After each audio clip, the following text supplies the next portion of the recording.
dis-moi un jour, jamais, si Jésus t'a laissé un jour,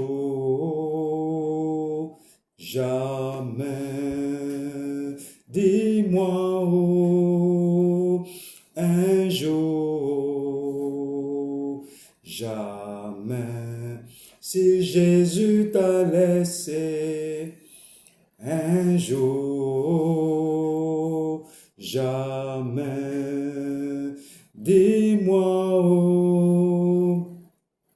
un jour, jamais, si Jésus t'a laissé un jour, jamais, il ne m'a jamais laissé tomber. Jésus, oh, jamais, il ne m'a jamais laissé tomber. Jésus, oh, jamais. Mon frère, dis-moi, oh, jamais. Si Jésus t'a laissé un jour, jamais. Dis-moi, oh, un jour, jamais. Si Jésus t'a laissé un jour,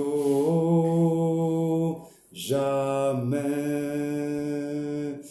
Il ne m'a jamais laissé tomber. Jésus, oh, jamais. Il ne m'a jamais laissé tomber. Jésus, oh, jamais. Ma soeur, dis-moi, oh, jamais. Si Jésus t'a laissé un jour, jamais. Il ne m'a jamais laissé tomber. Jésus, oh, jamais. Il ne m'a jamais laissé tomber. Jésus, oh, jamais. De temps en temps, je vais vous surprendre. Nous, on ne sait pas trop chanter, mais Dieu fait grâce à qui il veut. Et ce soir, nous allons voir un petit enseignement sur la croix de Jésus-Christ. La croix de Jésus-Christ. Qu'est-ce que la croix nous apporte par rapport au péché? Alléluia. Nous sortons des familles idolâtres, des familles qui adoraient des montagnes, des familles qui adoraient des forêts sacrées, des familles qui adoraient des marigots, des coups d'eau, des cimetières, des tombeaux, des familles qui adoraient des tam-tams, des klinkplis. Toutes ces choses, nos parents, nous tous, on adorait ça. Donc, nos parents sont morts. Et nous, on transporte leur sang. Non, c'est leur sang qui coule en nous. C'est le sang de ton papa qui est en toi. C'est le sang de ton papa et de ta maman qui coule dans tes veines. Donc, le sang qui coule dans tes veines, là, c'est comme ton papa vit toujours en toi. Parce que le sang, il y a la vie dans le sang. La vie se trouve dans le sang. Donc, ton papa, ta maman, leur sang s'est mélangé les deux. Et puis, ça t'a créé. Donc, tout ce qu'ils ont fait avant te concerne aussi parce que ton papa vit en toi, ta maman vit en toi. C'est le sang qui sont mélangés pour te fabriquer. Donc, ton papa, ta maman, ton grand-père, ton arrière-grand-père paternel, maternel, ce qu'on appelle l'arbre généalogique, tout est en toi. C'est le sang que tu portes. Donc, le sang que tu transportes là est plus vieux que toi. C'est un sang qui est plus vieux que toi. Il est plus âgé que toi. Il vient de l'ouest, ce sang-là. Il y a des milliers d'années. Le sang qui est en toi, là où c'est quitté, là, peut-être ça dépasse l'Égypte, ça dépasse les États-Unis, tu ne sais pas. Donc, c'est un sang qui est vu en toi.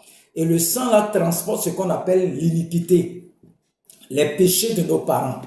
Tout ce que nos parents ont fait avant là, le péché adamique.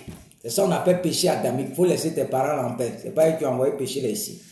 Donc, qu'est-ce que la croix nous apporte par rapport au péché? La croix de Jésus-Christ. Quand nous prenons 1 Pierre 2, verset 24. 1 Pierre 2, verset 24, je vais lire. Lisons les Écritures. On dit, lui qui a porté lui-même nos péchés en son corps sur le bois, afin que mort au péché, nous vivions pour la justice. Je vais arrêter là pour le moment. Ça veut dire quoi? Ça veut dire que les péchés de tes parents, là, il y a un monsieur qui est venu sur la terre, ça fait plus de 2000 ans. Il dit qu'il a porté ça. Qu'est-ce que toi tu dis? Il dit qu'il a porté ça. Et toi, tu regardes tes situations, tu regardes tes songes. Christ te dit que j'ai porté ses péchés. Péché passé, péché présent, péché futur là. Il a porté ça sur son dos à la croix là-bas. Il a porté ça là-bas. Donc tous les péchés de nos parents, si aujourd'hui tu acceptes que c'est fini là, que Christ a pris ça il y a plus de 2000 ans là, c'est fini. Ce n'est pas parce qu'un esprit t'attaque que Jésus n'a pas porté le péché de tes parents. Jésus a dit sur la terre, là, vous avez un adversaire qui s'appelle le diable. Le diable, là, tu as péché haut. Tu n'as pas péché haut. Il t'attaque. Donc, ce n'est pas l'acte que Christ a porté à la croix n'est pas lié aux attaques sataniques. Lui-même t'a déjà dit que Satan ici, il y a des gens qui ne pêchent pas, mais Satan les attaque. Donc, Satan, c'est un kamikaze. Non, c'est les esprits de ma famille. Christ dit, j'ai porté ça. Qu'est-ce que toi tu dis? Il a pris ou il n'a pas pris? Ça est dans ta main. Ce qui est sûr, quand il était à la croix, il dit tout est accompli. C'est quoi qui est accompli? Il dit ici qu'il a porté ton péché. Qu'est-ce que toi tu dis? Tu acceptes ou tu te retournes à la croix? Avant la croix. Parce que avant la croix là, les péchés là, tu vas rentrer dans le système des offrandes de rachat. Ça, c'est avant la croix. Avant la croix, c'est possible. Je m'avais fait mon offrande. Je demande pardon au Seigneur, je suis délivré. Ça, c'est avant la croix. Donc, à la croix, Christ a fait quoi? Il a porté nos péchés. Le péché de tes parents, là, il a porté ça. On t'a dit de croire, c'est par la foi. On t'a pas dit de voir comme Thomas. Thomas dit, tant que moi je ne vois pas Jésus, c'est côtes percées là. Moi, c'est paumes percées, je ne crois pas. Jésus a dit, heureux ceux qui n'ont pas vu, qui ont cru. Toi, tu crois ou tu ne crois pas. C'est de là que vient la foi. La foi est basée sur la parole que tu as lue là. Tant que, c'est pas parce que tu as lu ça là que Satan ne va pas t'attaquer. Satan va t'amener toujours à douter que Christ a porté tes péchés à la croix. Le but de Satan, c'est ça. C'est t'amener à douter de Christ. Christ n'a pas porté mes péchés. Voici, c'est là-bas seulement vous partez. C'est-à-dire, Satan vient pour te faire douter de la parole du Seigneur. Christ te dit, il y a plus de 2000 ans, j'ai porté le péché. Mais si tu crois en ça, c'est pas que Satan va t'attaquer. Satan, l'esprit de famille vient t'attaquer. Mais qu'est-ce que toi tu dois faire? Tu dois t'appuyer sur la parole pour les repousser. Christ me dit qu'il a porté mes péchés. Vous n'avez pas le droit. C'est parce que tu t'appuies sur la parole que tu peux répliquer aux esprits. Les esprits, leur but, c'est de t'amener à croire que Jésus-Christ n'a rien fait pour toi à la croix. Qu'il a sauvé tout le monde, mais il t'a laissé toi seul. Donc, tant que tu ne changes pas ta mentalité, tu ne bases pas tes pensées sur la parole, les esprits vont te fatiguer. Il y a des esprits qui t'attaquent à cause du système de pensée que tu as. Donc, plus tu crois en cette parole, plus Christ dit, je portais, la foi va grandir en toi. On va le voir encore, Colossiens 2, verset Colossiens 2. Colossiens 2, verset 13, 14. On va lire le verset 13, Colossiens 2. Colossiens 2, voici Colossiens ici. Vous voyez, je suis en train de feuilleter. 2. Le 13 dit quoi? Vous qui étiez morts par vos offenses. C'est tout ce que nos parents ont fait, on a fait en vain là. Vous qui étiez morts et par l'incirconcision de votre chair, il vous a rendu à la vie avec lui, en nous faisant grâce pour toutes nos offenses. Tout ce que nos parents ont fait en vain, on avait offensé Dieu. Mais la mort de Jésus-Christ à la croix là, il nous a fait grâce de tout ça. C'est comme quelqu'un que tu dis que tu es fâché contre lui. Tu es fâché contre lui. Et puis un matin, tu décides de laisser tomber. C'est la même chose que Jésus a fait pour nous. Dieu est fâché contre les humains. Mais le fait que le sang de Jésus-Christ est versé à la croix, Christ dit, je vous fais grâce. Dieu dit, je vous pardonne. Tout ce que vous m'avez fait. D'autres sont en train de dire que si tu pêches, Dieu va te frapper. Dieu est amour. Dieu n'est pas dans ces choses. Le péché, quand tu pêches là, tu ouvres une porte à Satan, c'est Satan qui va te frapper. Dieu ne fait pas du mal aux gens.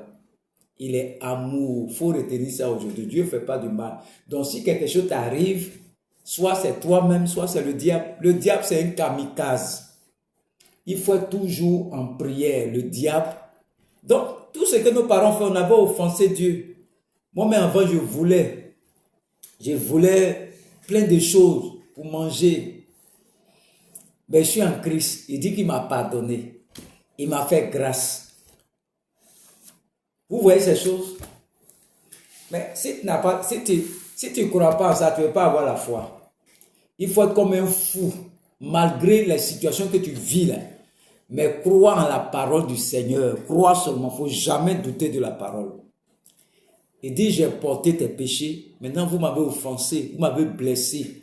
Je vous ai pardonné. C'est comme les hommes et puis leurs femmes dans la maison. Quand les femmes, elles font tout et puis elles énervent son mari là. Le monsieur est fâché. Après, il laisse tomber. C'est la même chose. La même femme qui t'a insulté quand là, elle est assise en bas et toi là toujours. Tu laisses tomber. Donc Dieu aussi a laissé tomber pour nous là. Si tu acceptes, c'est fini. C'est la foi. Tout se fait dans la foi. Tu crois en ce qu'il a fait là. La foi se manifeste dans ta vie. Tout est basé sur ta foi. On dit la victoire qui triomphe dans ce monde, c'est celle de ta foi. Est-ce que tu crois qu'il a fait grâce? D'autres sont dans les camps de prière. Seigneur, pardonne-moi. Pardonne à mes parents. Pardonne à mes parents. Nous t'avons fait du mal. Nous t'avons blessé. Nous t'avons fait ça. Quand il finit encore, 6 mois, 3 mois après encore, Seigneur, pardonne à mes parents. Pardonne. Mais c'est quand ça a fini? C'est quel Dieu qui ne pardonne pas? Est-ce que tu as déjà posé la question, depuis le péché que qu'on fait chaque fois, là, ma grand-mère, mon grand-père, ma grand-mère, ou bien Dieu là, il n'entend pas ce que tu dis là, ne te pardonne pas. Toujours même péché que tu confesses dans tous les coins, tous les camps de prière que tu rentres dedans, c'est le même péché. Nos parents adoraient l'eau. Ils vont prier pour toi. Tu vas aller quelque part encore. Nos parents adoraient l'eau. Ils vont prier pour toi. Tu vas aller quelque part encore. Mais c'est quand ça a fini. Le temps que ça a fini, tu es devenu vieille. Tu as vieilli, tu as blanchi. Il faut accepter une bonne fois pour toutes. Même si la sirène des eaux vient t'attaquer même là, accepte que c'est fini. On ne t'a pas dit de les combattre, on dit d'accepter d'abord. C'est vrai qu'ils existent, ces esprits que les parents adoraient. Mais Dieu nous dit, crois d'abord à ceux qui ont reçu ma parole, à ceux qui croient en son nom. Cette parole maintenant te donne le pouvoir de repousser l'ennemi. Mais le pouvoir n'est pas encore à toi. Le pouvoir se trouve dans la parole. Tant que tu ne crois pas, l'ennemi va venir. Il sait qu'il n'y a rien en toi. Tu es vide. Il n'y a pas de rocher en toi. Tu n'es pas basé sur le roc. Donc tout vent qui vient va t'emporter.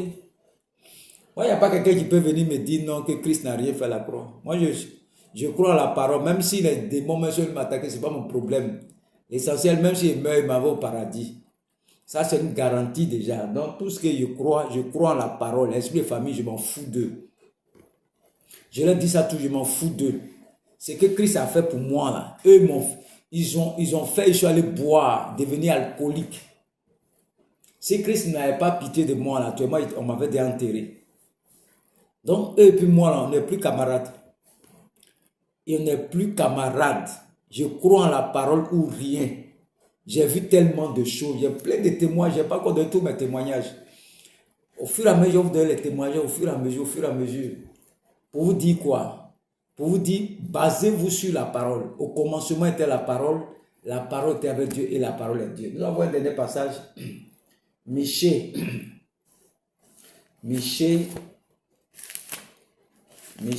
7, verset, on va lire le verset 19, c'est 19, on va lire 19.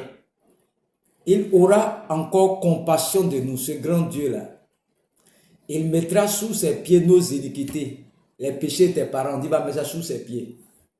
Tu jetteras au fond de la mer tous leurs péchés.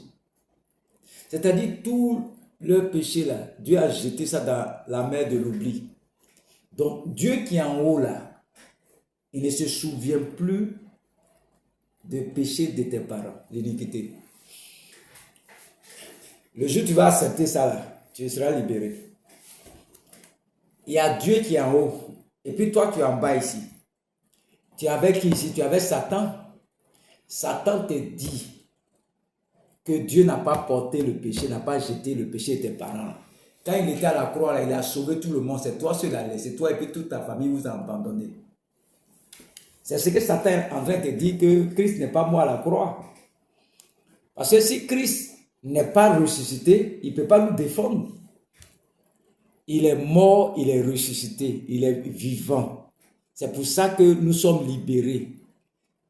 Si tu ne crois pas que Dieu qui est en haut là, a pardonné nos péchés là, tu vas tourner dans tous les temps de prière. Il te dit ça toujours. Si tu acceptes ces 3 paroles qui t'ont données là, tu es libéré. Malgré toutes les épreuves qui vont arriver, il ne faut pas fléchir. Il ne faut pas fléchir. Reste tranquille. Ça va passer ce vent là. Il faut que le vent là, tempête là, te cogne un peu. Tu restes ferme. Dieu aime les gens qui sont fermes. Comme les Daniel, les Shadrach, Abednego, dans la fosse au lion, dans le feu, ils n'ont pas renié Dieu. Dieu aime les gens intègres, les gens qui ne vacillent pas là. Crois en la parole là, et tu es libéré. Est-ce que tu es obligé d'aller dans le cadre de prière? Ce qui te dit, ce n'est pas Dieu lui-même. C'est parce qu'en toi, il n'y a pas de parole que tu te promènes, tu es vide.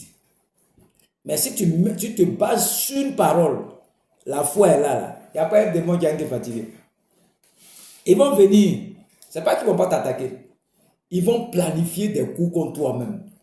Mais tu t'en sortiras toujours. Parce que ta foi est basée sur la parole. Nous, ce n'est pas parce qu'on ne nous attaque pas, on nous attaque. Mais c'est la parole là qui te donne de l'espoir. Qui te donne de l'assurance. Qui te donne de la joie. Qui te donne de la joie. C'est la parole. Donc, le premier passage, 1 Pierre 2, verset 24, il faut retenir ça, il a porté ça. Le deuxième passage, c'est Colossiens 2, verset 13, il nous a fait grâce de nos offenses. Le troisième passage, Michée dit quoi? Dieu qui est en haut là, il a oublié. Satan est le Dieu des passés ratés. Il faut retenir ça aujourd'hui. Dieu est le Dieu du présent parfait, du futur glorieux. Satan est le Dieu des passés. Il va te ramener tout dans ton passé. Quand tu vois des gens qui te ramènent tout dans ton passé là, le diable n'est pas loin de là-bas. Jésus ne peut pas t'amener. Il a fait quelque chose, il ne peut pas te dire non, va dans ton passé encore. Nous voyons des délivrances dans les camps, dans les églises, que on commence à douter un peu. Christ dit, il a tout accompli, mais ce que nous voyons sur le terrain là, André n'a pas tout accompli.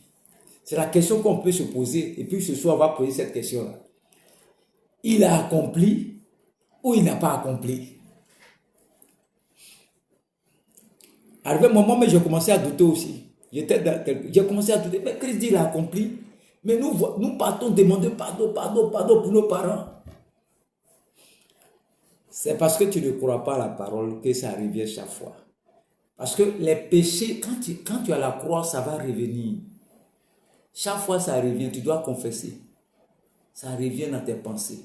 Ça, c'est ceux qui sont avant la croix et puis à la croix. C'est un Christ qui est mort, qui n'est pas ressuscité. Donc, comme il n'est pas ressuscité, il n'y a personne pour nous défendre. Donc, Satan vient dire, bon, votre type là est mort, il n'est pas revenu. Donc, vous allez payer. C'est ce que ça veut dire. Mais si tu crois en ces 3 versets, que tu les acceptes de tout ton cœur, tu es libéré. Moi, quand j'ai accepté ces paroles, je suis libéré. Je n'ai plus de problème avec quelqu'un. Je n'ai plus écouté le prédicateur dire non, il faut faire ça. Christ, il nous a libérés dans l'esprit. Il a libéré ton âme, mais il n'a pas libéré ton corps. Ça, c'est quelle prédication ça là? Une prédication qui n'a même pas de sens. Et tout est accompli là. Christ nous a libérés, mon frère. Sur la terre, on aura des tribulations.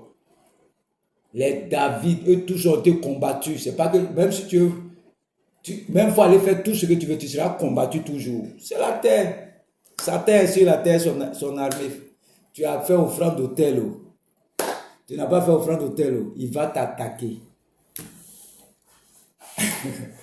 N'a jamais vu ceux qui font offrande et puis vont mourir après là. Faut t'asseoir là. Faut croire la parole. C'est mieux. Appuie-toi sur la parole. Tout ce qui va sur la terre là, on aura des tribulations ici. Tant qu'on n'est pas encore parti là, et puis on est sur la terre là, tu vas croire que c'est les esprits de ta famille qui t'attaquent seulement. Non, Satan et son ambition sur la terre, ils sont en train de nous tendre des pièges. Ils ont mis des caméras partout pour nous surveiller. Tu as péché ou tu n'as pas péché, ils vont t'attaquer. Donc à toi maintenant de t'appuyer sur la parole, d'avoir la connaissance pour repousser les attaques, c'est tout. Si tu veux aller faire offrande de terre que tu veux là, ils vont revenir. Pourquoi faire quoi? Il faut faire chaque année. Quand tu arrêtes net, les problèmes reviennent. C'est le système. Quand tu arrêtes les offrandes des rachats, c'est comme si les esprits vont revenir encore pour t'attaquer. Mais quand la parole te libère, tu es libéré. Ok, de l'autre côté, tu es toujours angoissé. Ah, je dois me préparer pour faire une offrande de 150 000 chaque année. Chaque année, je vais faire ça. Chaque année, je vais faire ça. Chaque année, je vais faire ça. Ça, c'est une prison. Ça n'a jamais fini. Chaque année, tu vas faire ça. Il faut prendre ton argent, tu vas aller manger. Mange ton argent. C'est ce qui est pour toi. Si tu as beaucoup que tu veux nous donner, il faut nous envoyer à manger. Sinon, Christ nous a libérés. Souvent, nous faisons des délivrances. On demande de l'argent parce que l'homme qui prie pour toi, là, il y a des choses qu'on ne maîtrise pas. Donc, il peut demander une offrande à cause de les situations peut-être à la maison, tout. Je peux comprendre. Donc, il y a beaucoup de paramètres dedans. Je ne vais pas trop rentrer là-bas aujourd'hui. On tient compte de l'environnement, du cadre. Tu vas aller dans un camp de prière, tu vas te laver, tu vas faire plein de choses, tu vas te nourrir, toutes ces choses. Donc, il y a des camps de prière qui demandent une contribution des malades, ceux qui viennent. Donc, c'est normal. On peut te demander une offrande de 100 000, 200 000. Quelqu'un va te mettre dans un camp de prière, mettre tout le confort, arranger tout pour toi. Il faut payer l'électricité, l'eau, la nourriture. Ils vont prier pour toi. Les gens qui vont venir prier encore, il faut les soutenir aussi. Donc, ils ont un peu raison. C'est pas tout on peut dire. Mais il y a des situations qu'on ne peut pas dire. C'est en interne que ça se gère.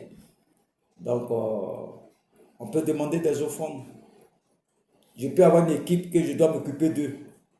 Voilà, moi, je suis sur les réseaux sociaux. Il me faut Internet. Il me faut les caméras. Le matériel. Je n'ai pas de matériel. Je fais comment? Donc, si j'ai pris pour toi que tu m'as fait une offrande de 300 000, je vais prendre ça pour aller payer matériel. Si tu as de payer matériel, tu n'as pas payé. Donc, ce sont des stratégies qu'on met en place pour faire grandir la chose, c'est tout. Sinon, Christ nous a libérés. Il faut croire qu'il nous a libérés. Le reste là, ce sont des stratégies de ministère. Que Dieu vous bénisse. et que le nom de l'Éternel soit glorifié au nom de Jésus-Christ. Amen.